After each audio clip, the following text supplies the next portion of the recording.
షాహీన్, అన్నమయ్య జిల్లా రాయచోటి నియోజకవర్గంలో నాటు తుపాకీ కాల్పులు కలకలం సృష్టించాయి. రాయచోటి మండలం మాధవరం సమీపంలోని కొండగుట్టల్లో గుర్తు తెలియని దుండగులు ఇద్దరు పాత సామాగ్రి వ్యాపారస్తుల పైన కాల్పులు జరిపారు.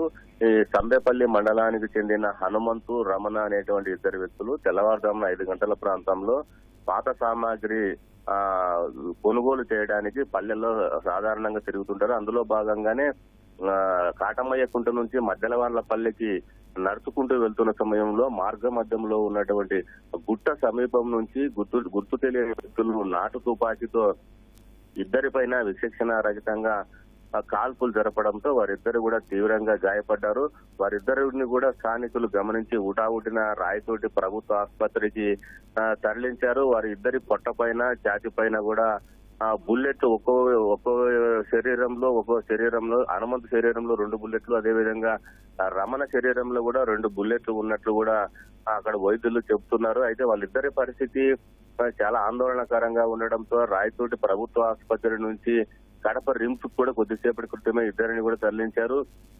పోలీసులు కూడా సంఘటనా స్థలానికి చేరుకున్నారు. రాయచోటి ప్రభుత్వ ఆసుపత్రికి వచ్చి బాధితులను కూడా అడిగి తెలుసుకున్నారు. ఎందుకు ఈ ఘటన జరిగింది అనే దానిపైన కూడా ఆరా తీస్తున్నారు.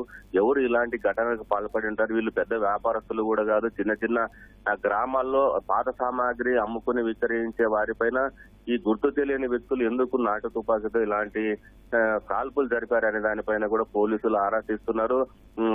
రాయచోటి పోలీసులు వెంటనే ఆ గుట్ట సమీపంలో జరిగినటువంటి సంఘటన ప్రదేశాన్ని కూడా ప్రస్తుతం బయలుదేరి వెళ్లారు. ఆ ప్రాంతంలో ఎవరు అంటే దారిదోపిడి దొంగలు ఏమైనా ఆ ప్రాంతంలో ఉన్నారా? సహజంగా రాయచోటి నియోజకవర్గంలో గతంలో కూడా నాటు తుపాకులు తయారు చేసుకుని ఇలాంటి బెదిరించినటువంటి సంఘటనలు గతంలో చాలా ఉన్నాయి. ఎవరికి వారు కూడా అడవుల్లోకి వెళ్లి నాటు తుపాకులు తయారు చేసుకోవడం ఈ ప్రాంతంలో పరిపాటిగా మారుతోంది. అందులో భాగంగానే ఈ దారిదోపిడి దొంగలు ఈ విధంగా డబ్బుల కోసం బెదిరించే విధంగా ఇలాంటి ఘటన కూడా పాల్పడి ఉండవచ్చని పోలీసులు అనుమానిస్తున్నారు. ఏదేమైనా ఈ ఘటన పూర్తి వివరాలు తెలుసుకోవడానికి పోలీసు బృందాలు అయితే రంగంలో దిగే ప్రస్తుతం ఈ ఇద్దరు చికిత్స పొందుతున్నటువంటి ఇద్దరి పరిస్థితి ఆందోళనకరంగా ఉండడంతో కడప రిమ్స్ కు రెఫర్ చేశారు. షాహీన్, ధన్యవాదాలు మురళి.